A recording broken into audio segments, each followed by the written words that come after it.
All right, welcome in, guys. Farzin Vasugian here with you for another episode of the Chiefs Zone podcast. Appreciate you guys joining me tonight.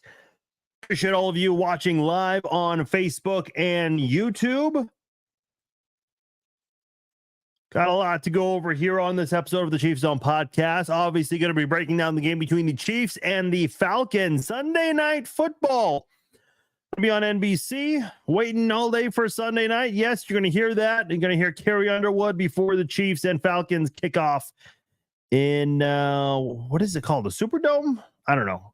There are so many domes out there, so it's hard to keep track. But nonetheless, it'll be Chiefs Falcons in, I think it's Mercedes-Benz, or is that Minnesota? I should have looked that up before I started. But nonetheless, Chiefs will play in Atlanta Sunday night on NBC. We'll talk about that, go over the line, all that good stuff, and break down the Atlanta Falcons, what the Chiefs need to do to win that game. Mercedes-Benz. Thank you, Antoinette. So, yeah, we'll get into that later on. Obviously, a little more Kareem Hunt reactions with him officially a member of the Kansas City Chiefs. He will be wearing number 29.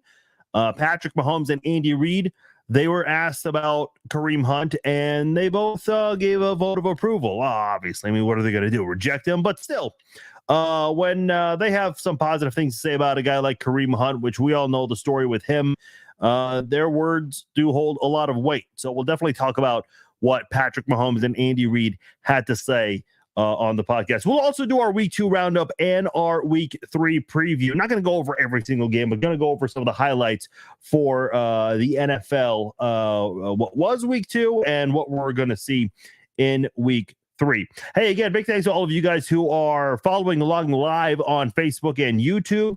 Appreciate you guys joining me tonight. For all of you on the archive version on Apple and Spotify, anywhere else where you can download and listen to a podcast, appreciate all of you guys as well. I don't want to make too big of a deal about this because I did a live stream earlier Wednesday or around late afternoon, early evening. So I just want to make this very quick. We want to give a big thank you to every single one of you, whether you just started following me today or you've been following since day one.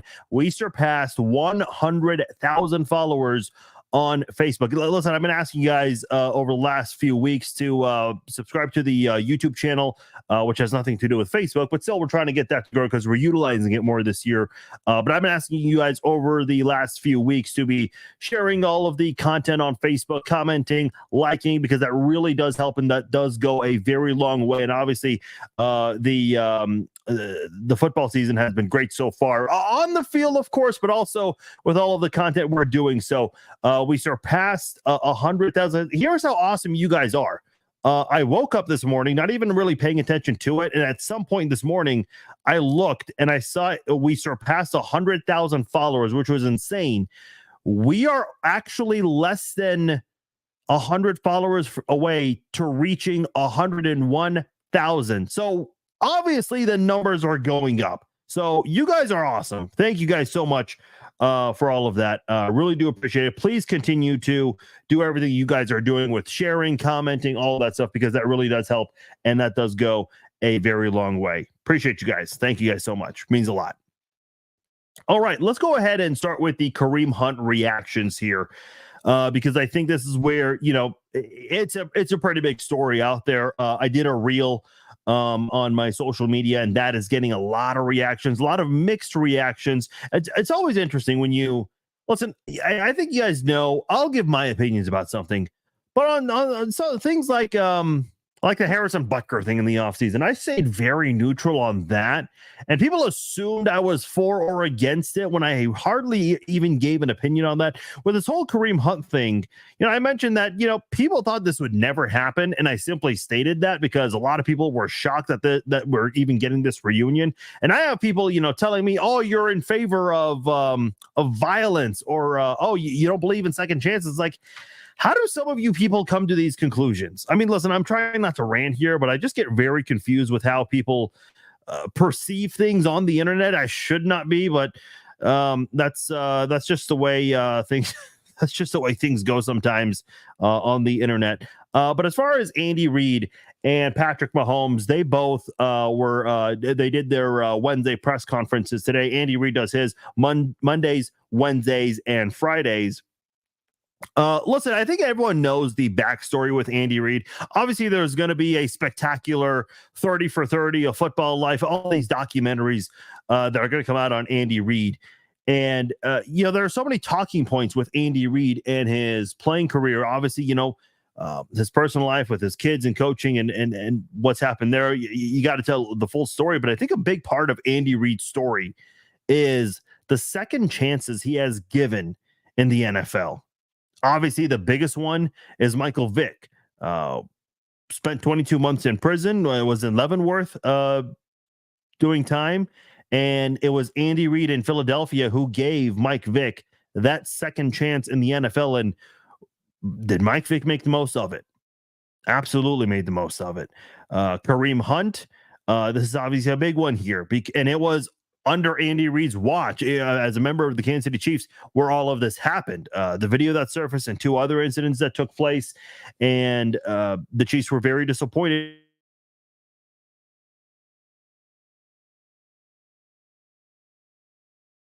Released Kareem Hunt, and now he's back. And Andy Reid was very complimentary about Kareem Hunt. Talked about how the team did their due diligence, talked to people in Cleveland, and they felt like, he had done all of the work that needed to be done for this move to be made.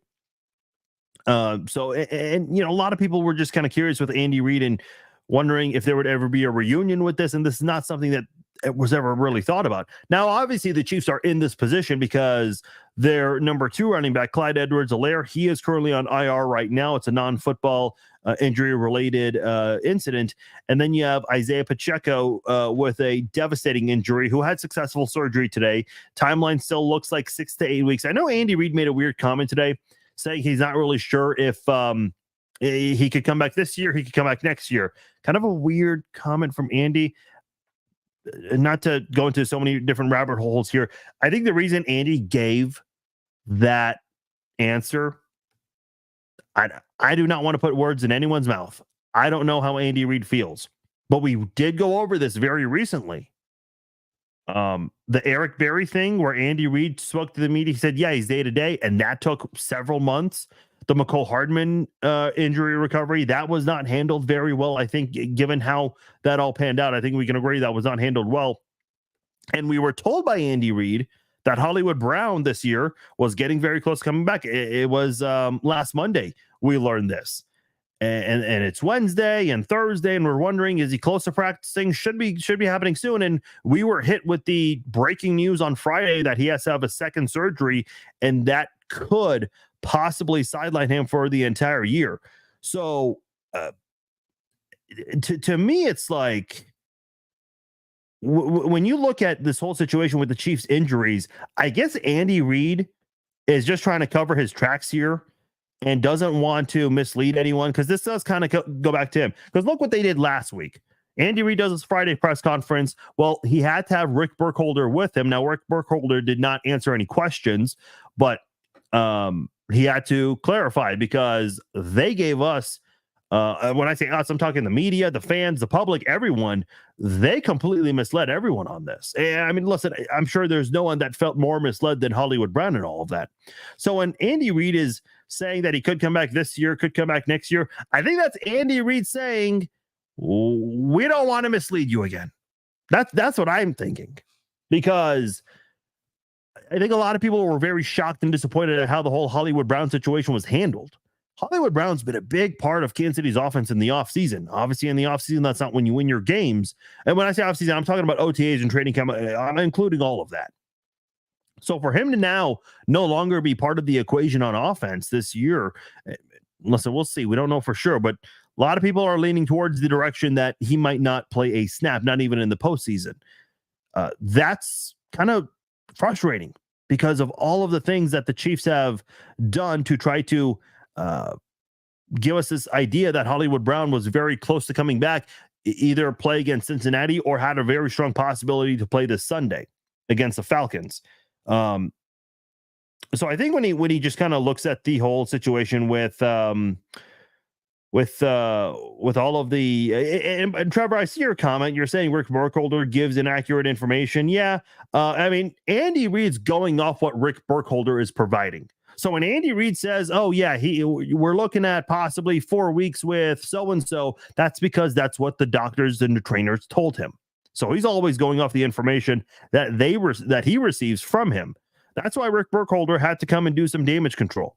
And by the way, I went over this also, and I don't want to spend too much time on it, but the NFLPA report card, we were shocked when Burkholder got a failing grade both years. I'm kind of starting to wonder if there might be a valid reason as to why he's getting those grades. If Hollywood Brown, if he were to be asked to grade his football team, do you think he's giving Rick Burkholder anything over an F? Probably not. I don't know. But, and again, we've heard a lot of great things about Rick. And listen, Rick's a great guy. I've actually had a couple of conversations with him. Really, really nice guy. But why does this keep happening? Someone's got to look into that. But I don't know if the media is really willing to ask any of that. Isaac asked, did Xavier Worthy tweak his knee last Sunday? It looked like a quad, a hammy. I couldn't really tell. But he was out for a drive. He ended up coming back, finishing the game. He is listed on the injury report with a quad injury, but he was a full participant. Every single Chief that is on the main roster, so obviously does not include Hollywood Brown and Isaiah Pacheco. They're both on IR. They were full participants today. So to answer your question, it's a quad. It's a quad. But going back to what I was saying, obviously the whole Kareem Hunt thing, the Chiefs are where they are because Clyde Edwards-Helaire is on IR and Isaiah Pacheco's on IR. Your top two running backs are unavailable right now, and you don't know exactly when Clyde Edwards-Helaire is coming back. I'm sure the Chiefs have asked, hey, are you able to make it for week 5? So that's why we are where we are. Now, if Kareem Hunt can keep his nose clean and play very well on the field, and we'll get into the football part of it because his play has declined lately, then great. When Isaiah Pacheco does come back, and he's expected to come back, there's a possibility that you can have a very strong 1-2 punch between Kareem Hunt and Isaiah Pacheco. I never thought I would say those words, but there is a possibility we get a Kareem Hunt and an Isaiah Pacheco 1-2 punch. Folks, I don't know what world we're living in, but this was not on my 2024 bingo card. It was not on anyone's 2024 bingo card. So it's this is how we got here. And I said this yesterday, and I'll say it again. For Kareem Hunt, again, just stay out of trouble. You missed out on a great run. You missed out on a dynasty. At 29 years old, with your level of play declining, maybe a change of scenery will help. Maybe coming back to Andy Reid's offense and working with Patrick Mahomes and Travis Kelce again, your buzz from your time in KC, maybe that'll help. So, you have an opportunity to maybe end your career, and who knows how much time he has left in the NFL, but he has an opportunity to at least call himself a Super Bowl champion. Missed out on 3 rings. It's the past. You can't change it. Try to finish with at least 1. He can at least call himself a Super Bowl champion by trying to just get 1. He's got that opportunity. Matthew is asking, is Hunt starting? Okay, so this is the thing right now. He's not on the main roster. He's on the practice squad. I did not mention that, so that is a very important note to make here. He's on the practice squad for now, but he will eventually get on the team. He's got to. Andy Reid did not dismiss the possibility of him playing this Sunday. So someone asked me yesterday if Kareem Hunt would play. I said probably not. But looking at the roster right now, they brought, by the way, Peyton Hendershot back to the practice squad. Keontae Ingram was elevated to the main roster. There was another player who the Chiefs brought up. Let me look that up real quickly. Keontae Ingram was the running back they elevated. And then the other guy they brought on the main roster was Cole Christensen, the linebacker. So those are the 2 moves they made. Pacheco's placed on IR. I think they have one more roster spot right now. So there is a possibility that Kareem Hunt could be elevated to the 53-man roster before the end of the week. Eric says, do you think they will pick up another veteran wide receiver on a 1-year deal? If there was ever a time where the Chiefs should have done that, it should have been last year. I was calling for this for a long time. A lot of people were, because you guys don't know the story last year. The Chiefs couldn't catch a pass, it felt like, with their wide receivers, led the NFL on drops. But even with all of the issues on offense, with drops, route running, all of those things, Andy Reid did not go after a wide receiver in free agency. They stuck with who they have. I can understand the logic behind it, and the fact that getting a wide receiver, a pass catcher midseason, not very easy. Learning the offense as a wide receiver or a tight end midseason can be very difficult. We've seen it done before. It's not impossible, but I guess in Andy Reid's system, it's just not something you see. We've seen it before. Didn't they go get Kelvin Benjamin? I know people will say McCole Hardman. Okay, but McCole Hardman, I mean, he was away for what, 6 months, 7 months? That was it. I don't know if the Chiefs are going to go after a wide receiver in free agency. Andy Reid did give a strong indication that he likes who he has. So I think they're just going to go with what they have. If there's anyone that they would want to elevate from the practice squad, I think they have a lot of confidence in Justin Ross and Nico Remigio. Those guys did not make the 53-man roster. To my surprise, Justin Ross was not picked up by another team. So Justin Ross ended up coming back to the Chiefs. I guess the hype train with him is kind of over at this point, but if there was ever a time that you want to bring it back up, maybe they elevate him to the 53-man roster at some point. You again have Nico Remigio, who had a solid preseason this past year. So he's also one of those guys that could be available for the Chiefs later on this season.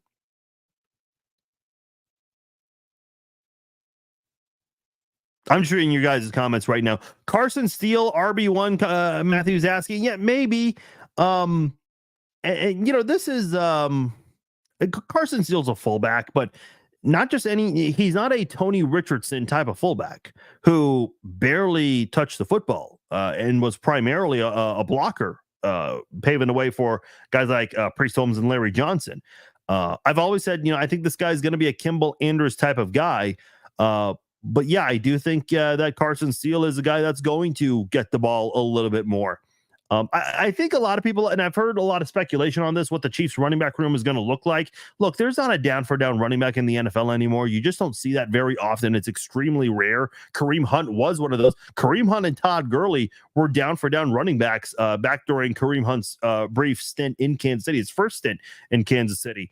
But now, I think the way the Chiefs running back room is going to look is it's going to be running back by committee. You're going to see Samaje Perine, who's a 7-year veteran. He's going to get in there, get some touches. You're going to see Carson Steele, who the Chiefs really like. He'll get in there for a few carries. And I think it wouldn't surprise me if Kareem Hunt would be active and playing this Sunday and gets involved on some. Listen, it's not like Kareem Hunt has to learn a lot of these routes at the moment. And even then, yeah, the running back position, it's pretty easy because all you're doing is getting a toss or a handoff. But there are some times where you'll have to run some routes.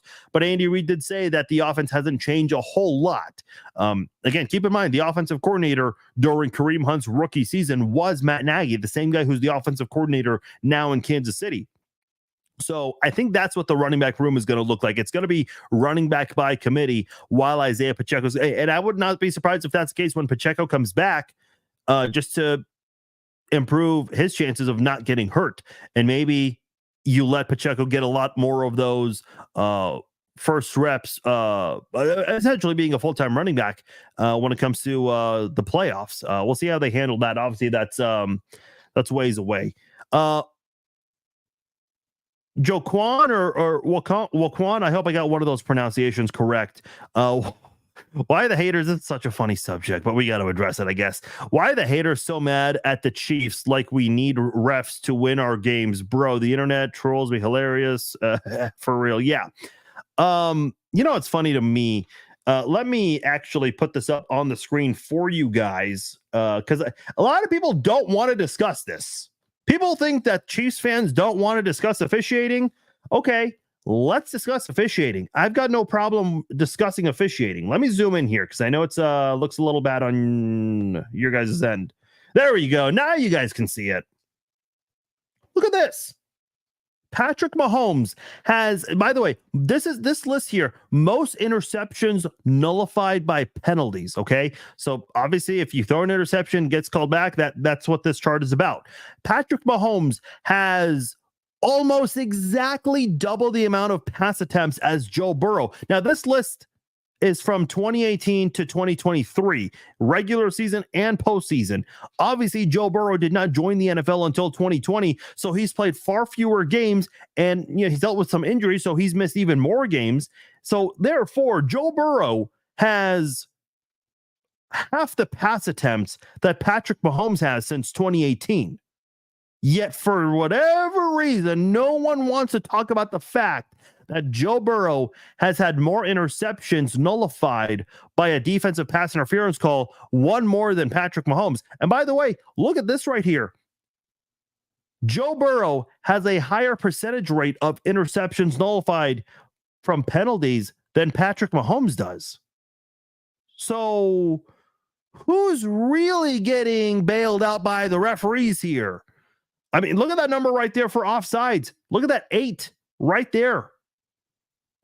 Patrick Mahomes takes advantage of free play. And by the way, he has 8 of them called back on offsides. Yeah, because it's an offsides. You already know it from the second the ball is snapped. They call it a free play for a reason.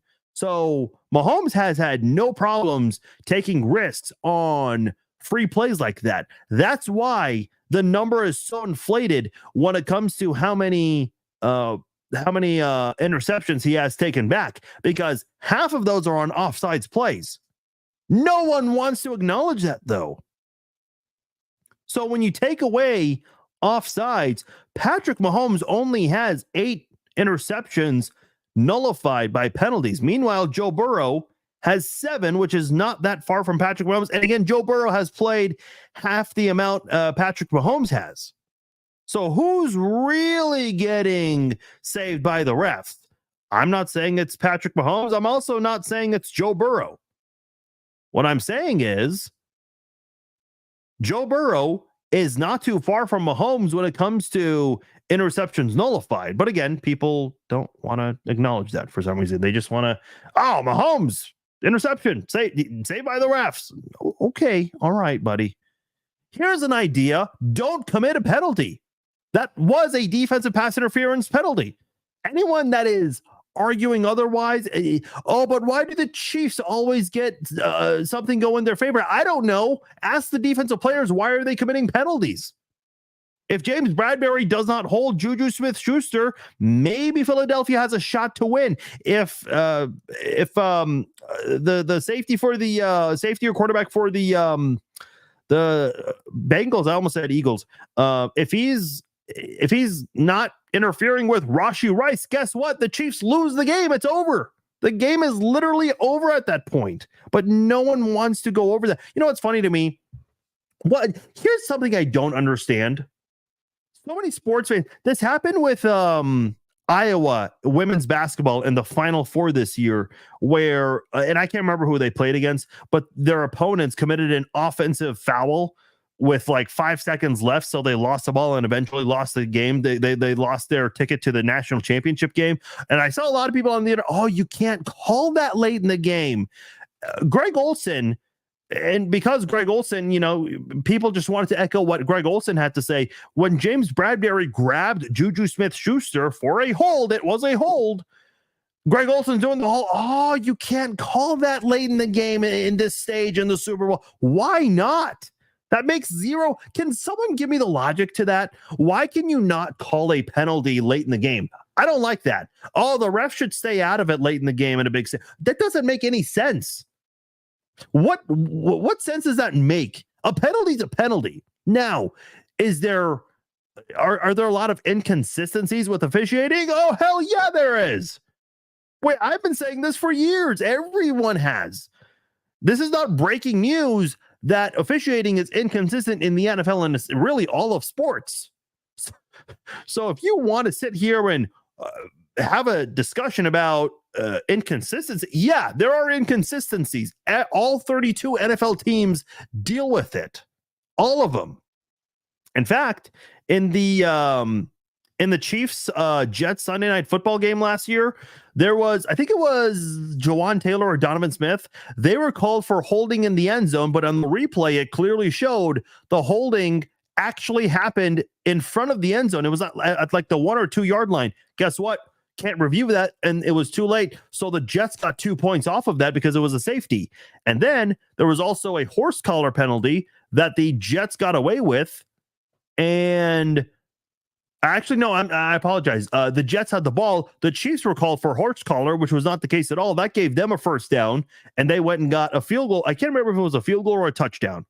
So the Jets actually got some points off of some bad calls against the Chiefs, but nobody wanted to say a damn thing about it. And then in the end of that Jets Chiefs game, the Chiefs, if we're being honest, the Chiefs did get away with a defensive hold late in the game, and Robert Saleh went ballistic at the referees, which is funny because Robert Saleh was laughing when the Jets were getting away with things. Oh, that's always funny. That's really funny.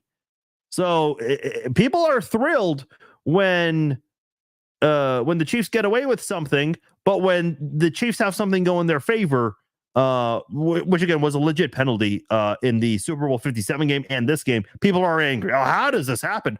It's called they committed a penalty. It's really that simple. Oh, how does Isaiah Likely's foot just go out of bounds against the Chiefs of all teams? I don't know. Ask Isaiah Likely. Listen, Ruben says refs are human. I have said this millions of times. I would never want to be a referee. When Patrick Mahomes throws a touchdown or an interception or when the Chiefs punt, what does Patrick Mahomes do? He goes and sits on the bench. The referees, they don't take breaks. There's no like referees switching with the teams also.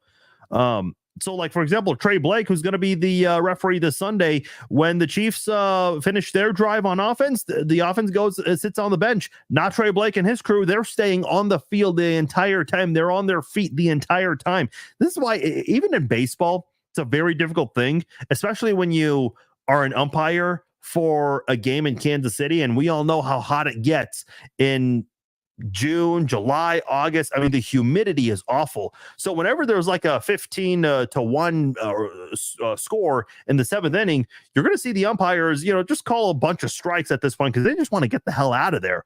The score is not even that close, and they just want to wrap things up. So listen, I've always said, and you hear coaches say it a lot also, being an official or an umpire or referee, it's not easy. It's really not. It's very difficult.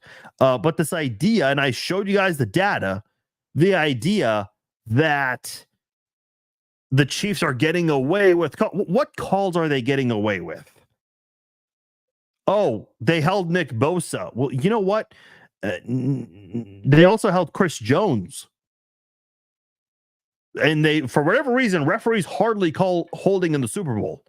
Oh, they had the Chiefs were called for 0 holds in the Super Bowl. Do you think San Francisco really had just one actual hold in the Super Bowl? Because that's all they got was one. Just one. Dustin says nobody wants to talk about how Evan McPherson missed the extra point, which is how they lost by 1. They focus on the scapegoat refs. Same exact thing with the 49ers. That is a great point by Dustin. And I know the Chiefs went for 2 in kind of a weird situation. Obviously, the score 26-25. You don't hear that score often in football games, 26-25. Had to do with the missed extra point, and the Chiefs kind of changed their strategy off the Shamari Connor touchdown where they went for 2 rather than 1. But it worked out anyway because they won by 1 point. It's the same thing in the Super Bowl. Jake Moody had his extra point blocked, but the refs. Well, if you made that extra point, Kansas City is forced to throw a pass at the end of the game, at the end of regulation, I should say. So yeah, I mean, people always just look for look, I got killed for this. In the 2017 wildcard game when the Chiefs lost to the Titans, a lot of people were complaining about the Derek Johnson for what should have been a forced fumble. I agree. It was a terrible call. And also the Marcus Peters 2-point conversion. And a lot of people blamed that game on those 2 refs. And I was pushing back saying, no, that's not why the Chiefs lost. The Chiefs lost because they got shut out in the second half and did nothing. Yeah, there were some, really the only bad call was the Derek Johnson call, but that's not enough to blow an 18-point lead. And I got pushback from a lot of Chiefs fans on this. In fact, the very first meeting between Burrow and Mahomes, a lot of Chiefs fans were complaining about officials. And I was that one guy that said, no, that's not why you lost. You lost because you blew an 11-point lead against the Bengals. And I got a lot of pushback from Chiefs fans on that. I've just never agreed with blaming officials when it comes to wins and losses. I just think that's Bush League, man. Officials are terrible. They're bad at every single sport. Every single team deals with it. People think the Patriots got away with a lot of stuff. No, which is funny, by the way, because Patriots fans felt like the refs were always against them, which again makes no sense. It's almost like the Joe Buck criticism, where every single fan base felt like Joe Buck was rooting against them. Well, it's like, okay, I guess Joe Buck somehow is rooting for all 32 NFL teams and also rooting against all 32 NFL teams. The World Series is kind of a famous one in Kansas City with Joe Buck, because every Kansas City fan felt like Joe Buck was rooting for the Giants. This might shock you guys, but a lot of Giants fans thought that Joe Buck was rooting for the Royals. So anyway, I know I got off topic there, but I've just never understood when people want to blame the refs and think that the refs are always against them. It's like, dude, the refs are just bad. The refs are really, really bad. Steven said slightly off topic, but this is actually a really good time to change topics right now. Any news on if Kingsley Suamataia is starting at left tackle? Hendrickson is a stud, but Atlanta has Judon, so he'll have his hands full again. I think Judon is going to be going up against, let me see, I have that on my notes here. Where is it? Yeah, Judon is going to be going up against Jawan Taylor, and Lorenzo Carter is going to be going up against Kingsley Suamataia here. But there's always the possibility they can switch things up. Defenses can do that. But I will say this. Kingsley's got to play better. Now, I've seen a lot of people say, oh, Brett Veach missed on this. Guys, we can't just... Here's the problem with football fans in the social media era of sports. Some of you guys jump to conclusions way too damn fast over a draft pick. It's 2 freaking games. It's 2 games. Let's chill a bit.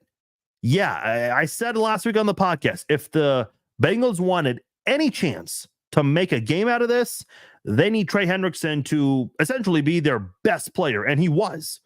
Absolutely demolished Kingsley Suamataia in that game. And Patrick Mahomes had a very difficult time in that game because of him. Now, keep in mind, Kingsley was going up against probably a top 5 pass rusher in the NFL, in my opinion, at least. Now, is there room to grow? Sure. I mean, it can only go up after a game like that. Hopefully. I mean, if you look like that going up against Lorenzo Carter, I think that's when we have to have a discussion. I'm not saying put the bust label on him. No, but I think at the end of the day, you have to, you've got to give this guy time to get acclimated. Rookie offensive linemen, more times than not, will struggle. Now, I know John Alt, he absolutely destroyed Max Crosby in that game. Max Crosby got a sack and a pressure earlier, but that was because he was going through the middle a couple of times. When he actually lined up against John Alt in week 1 against the Chargers, Max Crosby got his ass kicked in that game. So John Alt is one of the very few rookie offensive linemen that you'll see in NFL history who can have a great week 1 against an elite pass rusher.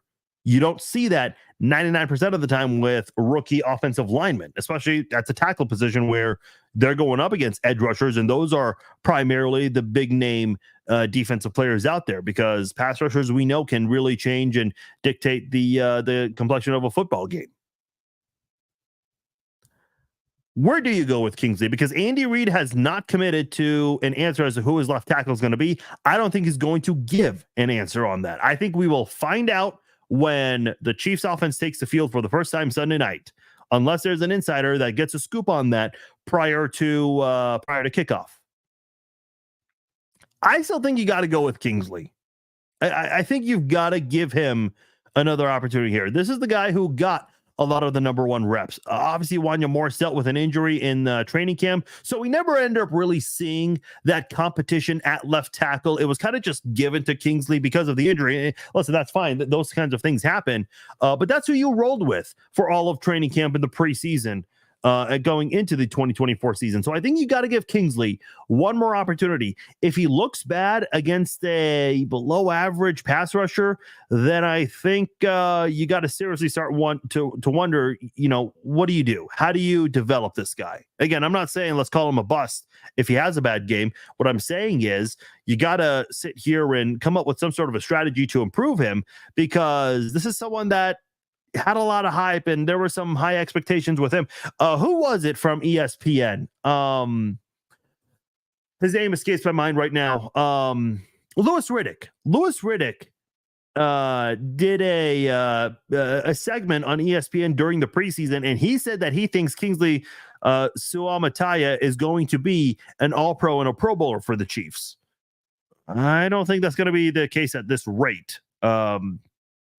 He's just not looking like that. Nowhere close to it. Kind of had some good moments and bad moments in week 1, and then in week 2, just got destroyed. He obviously got pulled from the game, as you all know.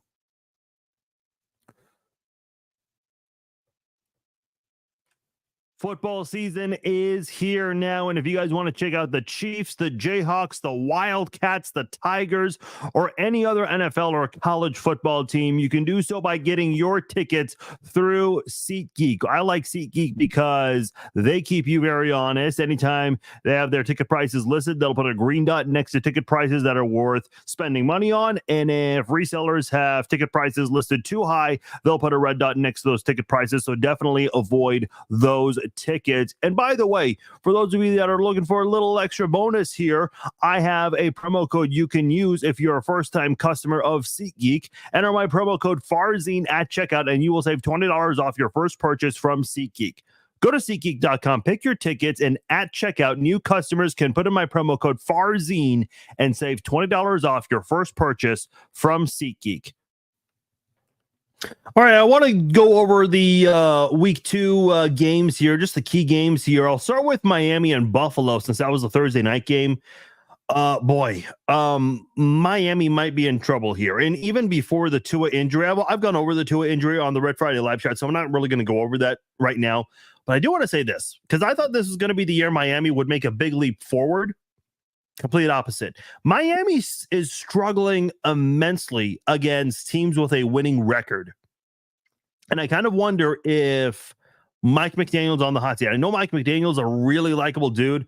Everyone likes him, players, coaches, media, literally everyone. But you got to win games. You got to win the big games. And Miami has only beat one team with a winning record since the beginning of 2023. That's not good. They're 0-2 in the playoffs. Okay.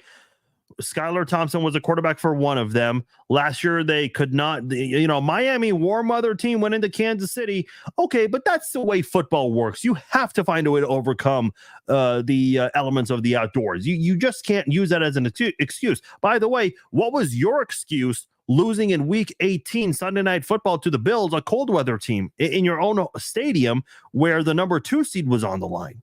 So you can't really do the whole, cold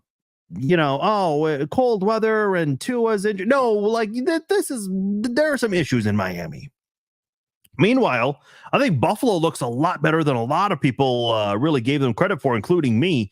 They had a lot of turnover this year, and so far they look like one of the better. Josh Allen, in my opinion, I still think Burrow's the second best quarterback in the NFL, but I think Allen is really cutting the gap between himself and Burrow. And not that the gap was very big anyway. The gap is big between 1 and 2. Everyone can agree with that. No rational person can say otherwise. But Allen right now, he's looking like a better quarterback to start off the first 2 weeks. You know who might be the best quarterback to start off the NFL season? I never thought I would have said this name.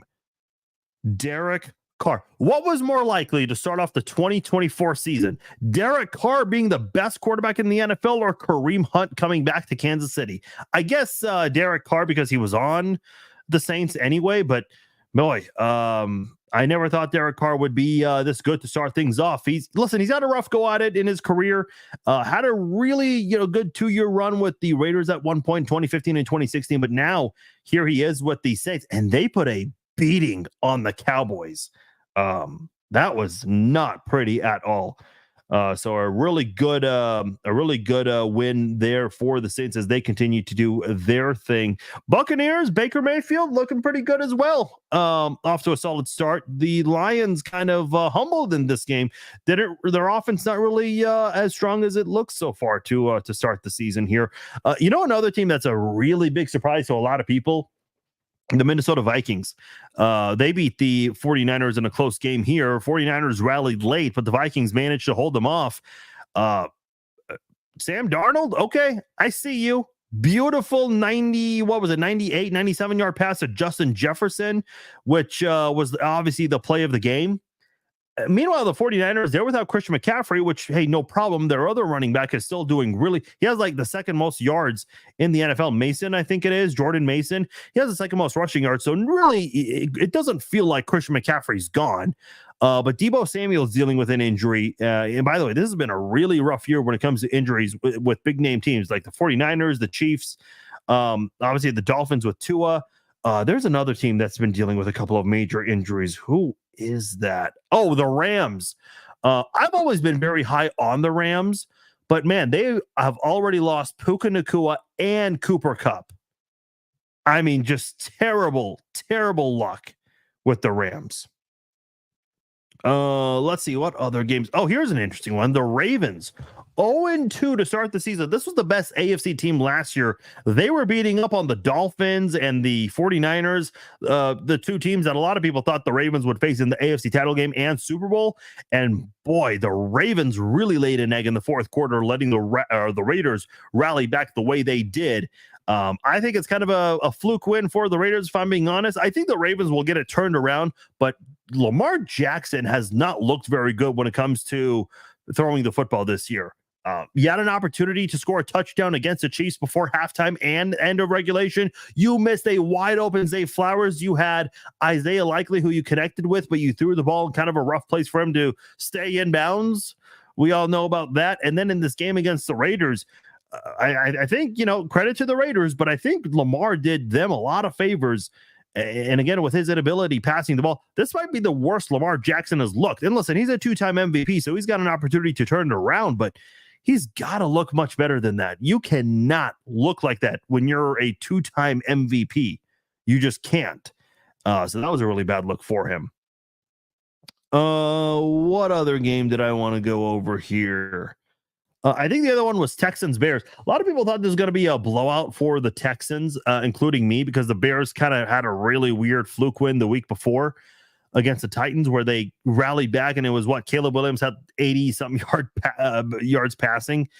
And in this game, Caleb Williams played a little better for sure.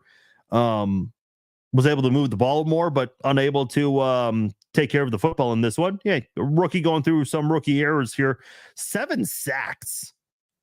How many quarterbacks have won a game being sacked 7 times? I mean, I guess as a Chiefs fan, that's a terrible question because the one that comes to mind right away is when Derek Thomas got 7 sacks. Obviously, the one that everyone talks about is the sack that he missed in the end. But outside of that, I mean, how many times do you hear a team win a game after allowing 7 sacks? You just don't see that. You really, really don't see that. But the Texans, meanwhile, they're looking pretty good. They're looking pretty good. And I think they're certainly living up to the hype for 2024. Possibly could face the Chiefs in the AFC Championship game. Let's talk week 3 here. And I'll be honest, I've not had a chance to really look too much at the week 3 slate of games. So I'm just kind of looking at it blindly here. Oh, this is a good one on 12 o'clock. CBS, Texans, Vikings. 2-0 teams. Texans obviously living up to the hype. Vikings, very surprising 2-0. Could the Vikings be that team that just kind of surprised you this year? Because 2 years ago, they were 7-0 or 8-0 when it came to one-score games. And then they just got embarrassed by Daniel Jones in the playoffs here. I'm just wondering what kind of a team the Vikings will be. Because I think everyone was like, okay, whatever, let's just do the season. Try to look somewhat good before JJ McCarthy comes back for next year. But no, they're 2-0 right now. You're leading the NFC North when nobody thought that. Nobody. So the Vikings can definitely make a statement this week here. Eagles and Saints. Eagles kind of took a big step back. The Saquon Barkley drop, obviously very heartbreaking, but he's looked very good to start the season. The Saints, a very surprising start to the season for sure. So that's going to be another fun one to watch on there. Another battle of 2-0s, Chargers, Steelers. The Steelers have really relied on their defense. The Chargers, I mean, listen, they played the Panthers, but it looks like anyone can destroy the Panthers. I don't want to say 0-17 because it's a really long season, but man, it does look like it's going to go in that direction. Can the Chargers find a way to overcome a tough defense? That's something I'm very curious to see in that game here. Cowboys, Ravens, that's going to be a really good one. And then 49ers, Rams, obviously the Rams dealing with some injuries. Can they turn it around against a division rival? That's going to be a good one to watch. And then a pair of interesting Monday Night Football games. Bills 2-0 against the Jaguars, 0-2. And then the Commanders against the Bengals. Is this where the Bengals really get going? I mean, they always start very slow, 0-2, as we know. We talked a lot about that leading up to the Chiefs game. But how do they look as they play a mediocre Commanders team that no one really expects much of? They're going to be at home. It's Monday Night Football. Is this where, the Bengals pick it up like they usually do after a slow 2-week start?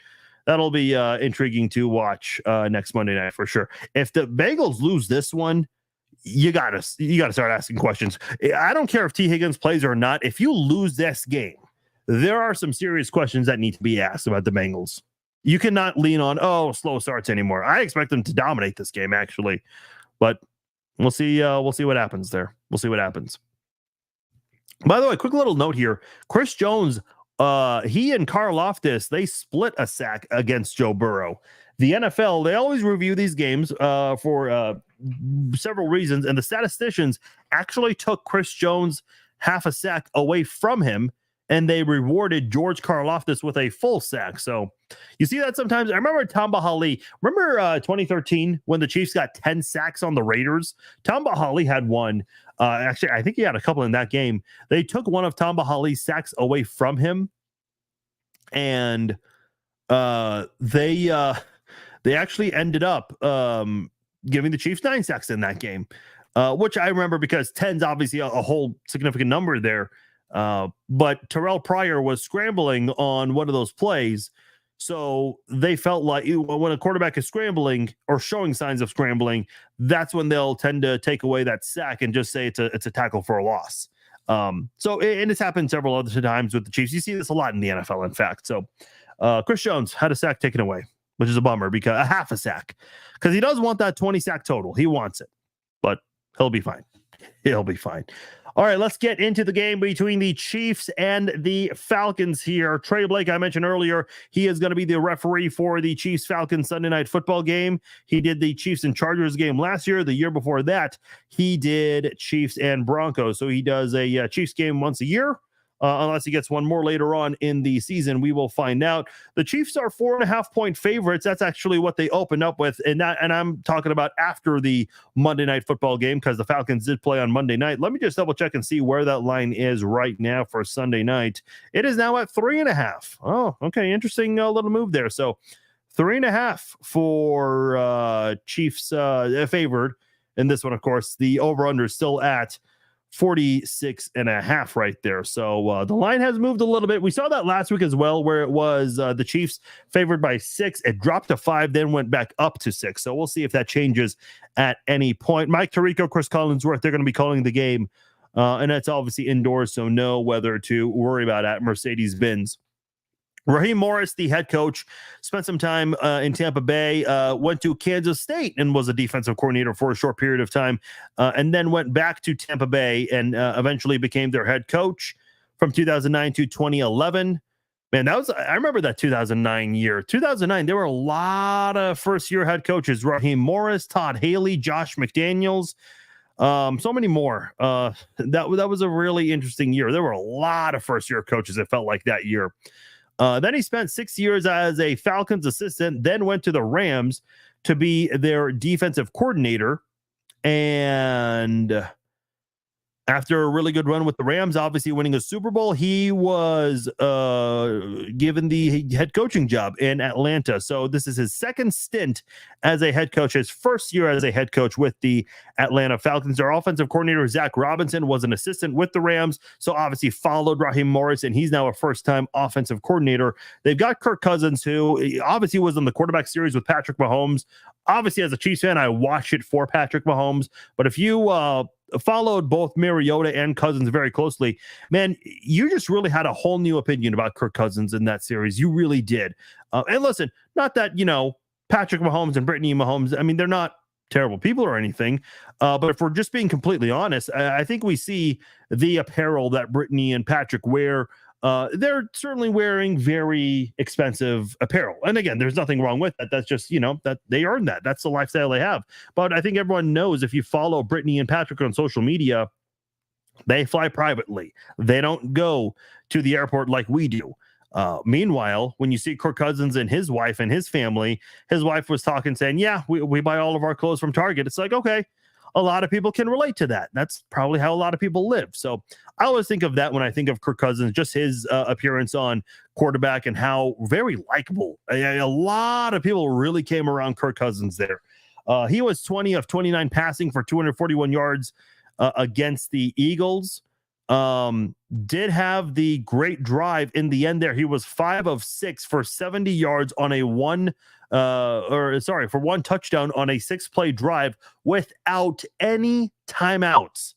They needed 61 seconds, and they found a way to score. They left 34 seconds on the clock. Didn't matter because Jalen Hurts threw an interception on the second play of that drive, and Cousins was able to just kneel this one out. Bijan Robinson, the former Texas standout. A lot of people were complaining about Bijan Robinson's use in Atlanta last year, his rookie year, and they felt like the Falcons were not using him properly, and that's a huge reason why you saw the head coaching change. You have Raheem Morris and Zach Robinson here to try to utilize him more. Bijan Robinson looked really good against the Eagles Monday night. 14 runs for 97 yards.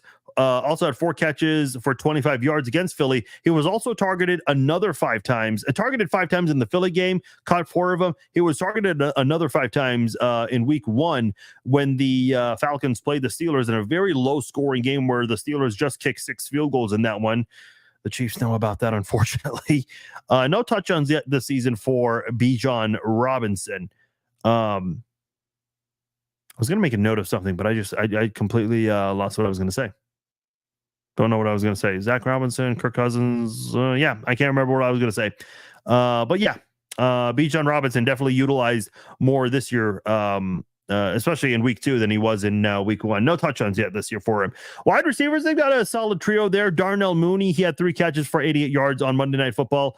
Also had a touchdown. He only had 1 catch the week before, so definitely a big step up for him. Drake London, he had 6 catches for 54 yards and a touchdown. He was on the receiving end of that game-winning touchdown on that spectacular drive by Kirk Cousins there. Ray McLeod, former 49er, an active part of their receiving game as well. This is where things get a little scary here. Tight end Kyle Pitts, he had 3 catches for 26 yards and a touchdown against Pittsburgh. He had 3 catches for 20 yards against the Eagles. So obviously he has 6 catches for 46 yards this year. Not really great for their best tight end. Unfortunately for the Chiefs, they have been absolutely terrible against tight ends this year, whether it's Isaiah Likely, Tanner Hudson.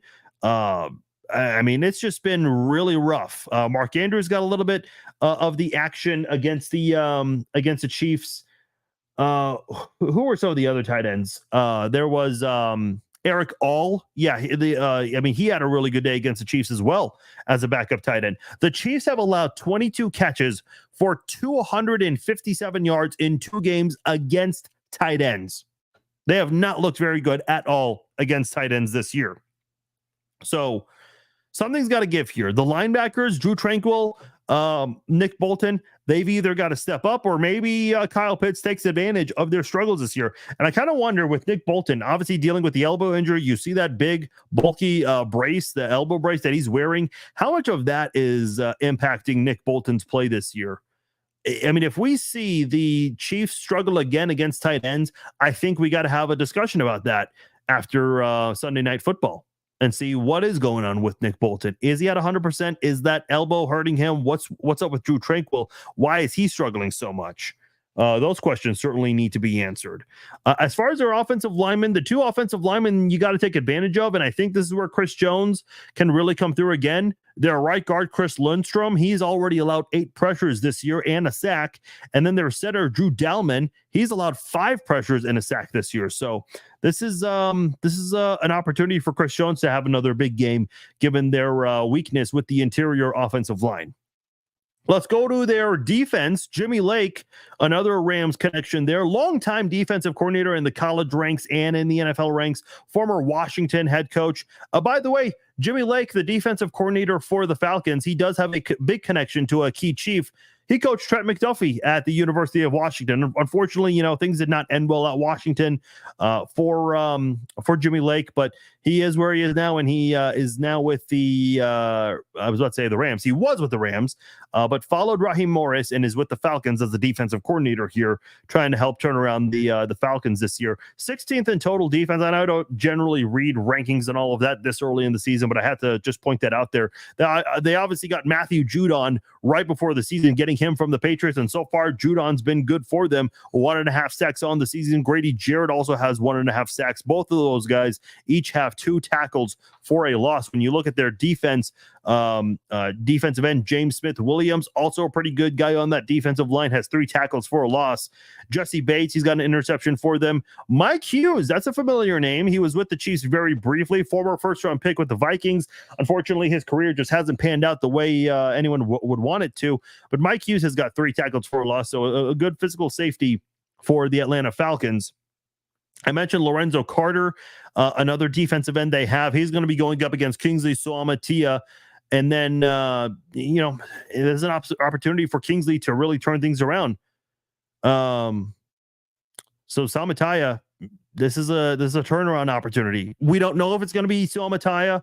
I think it will be, though. I think you got to give Suamataia one more chance. In this one. If he starts to struggle or continues to struggle, yeah, maybe you make that switch to Wanya Morris, and make that permanent here. By the way, I completely forgot to announce this.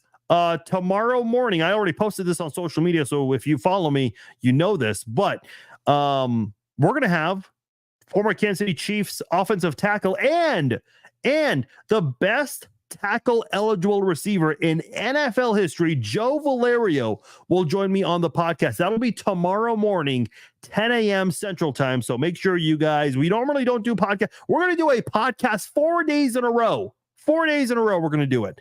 So Joe Valerio will join me tomorrow. Joe Valerio, a very good friend of the podcast. Very excited to have him. And by the way, you guys all know my goal. My goal was 10 former Chiefs to be guests on the podcast this year. That's going to be number 8. All right, let's go ahead and wrap things up here. I mentioned the defense. So it's going to be Matthew Judon going up against Jawan Taylor and Lorenzo Carter going up against Kingsley Suamataia. So that'll be a very interesting battle there. John says, why does Chanel not get credit as the other guys? I disagree, John. I think he is getting some credit. It's not getting talked about a lot because the defense in general this year just has not been very good. But I think,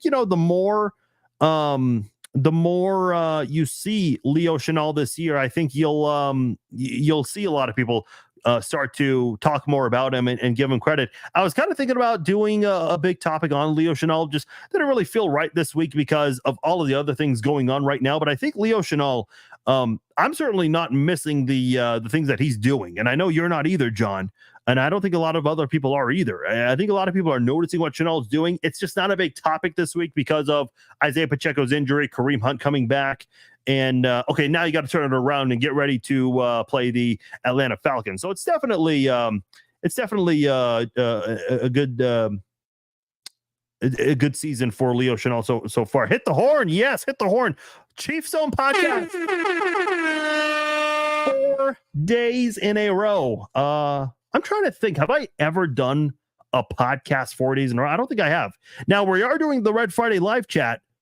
That's not a podcast, but 5 days in a row of live streams. I'm a man of the people, y'all. You guys want to give me 100,000 followers? I'll return the favor. Why not? A quick look, special teams. Marquise Williams also. I'm sorry, he's not a Rams connection, but he's been with Atlanta since 2021. Previous stops include Detroit, the Chargers, Detroit again, the Bears, and a couple other stops in college football.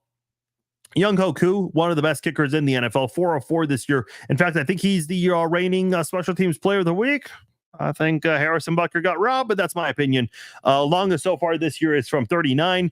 Bradley Pinion, their punter, averaging almost 50 yards a punt. And I mentioned earlier Ray McLeod, the former 49er who's involved with their offense. He also handles kick return duties, and their running back Avery Williams, he handles their punt return duties. Okay. Chiefs offense, there have been some good, some bad.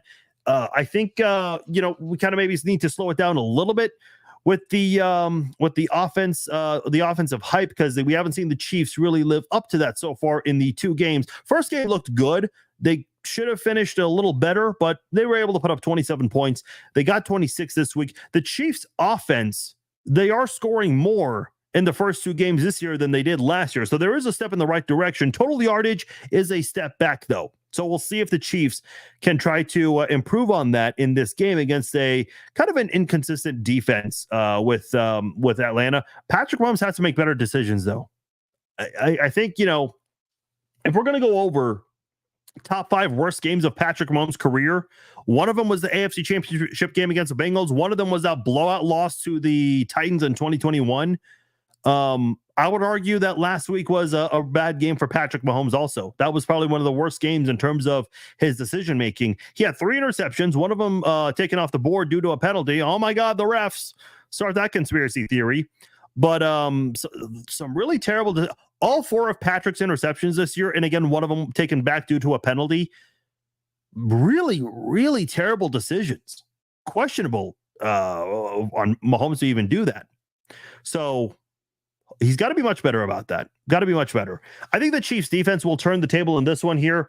The Chiefs defense, they've been pretty bad on the season. Let me just quickly pull that up because if I'm not mistaken, I think they're like 4th worst in the NFL in total defense, which is a complete opposite of last year. And I don't think it has really much to do with L'Jarius Sneed. I mean, it's they're 4th worst. Not a good start. Not a good start. So they've got to find a way to be better about it. I think the pass rush needs to step up. Not that Chris Jones and George Karlaftis are slacking, but I think if there's a way, like if Treshaun Wharton, who looked really good in week 1, not so much in week 2, if he can have a better game, if Mike Dana can kind of step it up, that'll definitely help the defense. And I think that'll improve their total defense ranking, which is right now the 4th worst in the NFL. And I think they'll be able to do that in this game. So I'm picking the Chiefs to win this one 27-16. I think Atlanta will be able to get on the board a little bit, but will rely mostly on field goals. Whereas the Chiefs, they'll be able to pull away in this one and go on the road and pick up a nice win there. Get interviews with Steele and Hunt. If you tell Steele you want to do location interview with him and Jay Crockett, he will do it. I mean, I don't really know. I think he has to. I mean, because he's a part of the team, he has to get approved by the Chiefs PR has to approve of that. I'd love to have Carson Steele on. I mean, he seems like a very interesting guy. Seems like a cool dude. But yeah, we'll see. We'll see what we can do. We're focusing on former players for now, but definitely appreciate you. You're interested in that, Tom. Definitely would love to make an effort to do that kind of thing as well. Get active players on, but former players are a lot easier than active players. So we'll definitely see what we can do down the line with that. But yeah, 27-16. That is my score prediction for the Chiefs to win Sunday Night Football against the Falcons. Before I leave, hey, thank you guys so much once again, surpassing 100,000 followers on Facebook. Pretty cool. It kind of still feels surreal to even say that, but yeah, we are beyond.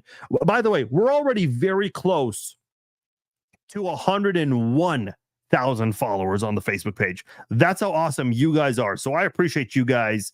And please continue to share all the links on Facebook. Comment comment on the podcast, comment on any of the posts, all of that stuff, liking the posts. That always helps as well, sharing them, all of that stuff. And if you guys haven't done so already, please subscribe to the YouTube channel as well. That is something we're trying to get going, and the numbers on that are going more and more up. So I appreciate all of you guys who are doing that. And if you haven't joined already, please consider doing so, completely free. So thank you guys so much again for all the support over the years, whether you're a day one follower or you started following today for the first time. Really awesome. We hit that milestone. So thank you guys so much. And again, please subscribe to the YouTube channel if you haven't done so already. All right. My name is Farzi Vasugian. Thank you all for those who watch live on Facebook and YouTube.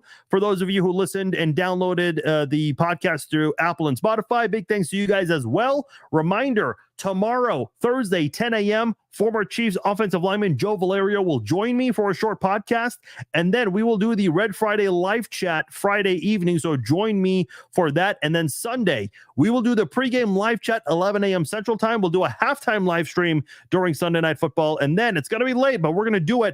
We're going to do the Chiefs Zone podcast live Sunday night after the game. Your phone calls, we will take those after the game as well. I'm Farzi Vasugian. Thank you again for joining me for this episode of the Chiefs Zone podcast. I'll talk to you all tomorrow. Peace out.